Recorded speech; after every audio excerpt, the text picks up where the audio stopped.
BBC News with Fiona MacDonald.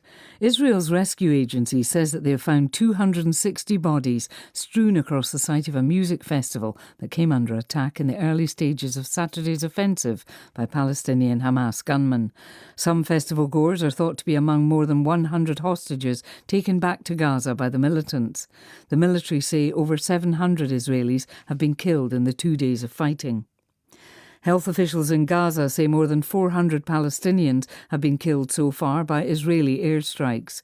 Hamas said that in response to the continuing bombardment by Israel, it had fired a new barrage of missiles targeting Ben Gurion Airport near Tel Aviv. The UN Security Council has held an emergency meeting in New York to discuss the crisis.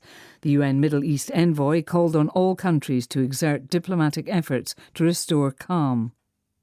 The United States says it's sending extra munitions to Israel, the first supplies of which will arrive within days. The US Navy is also moving several ships into the eastern Mediterranean. In other news, thousands of villagers in western Afghanistan are spending a second night in the open after a strong earthquake destroyed their homes.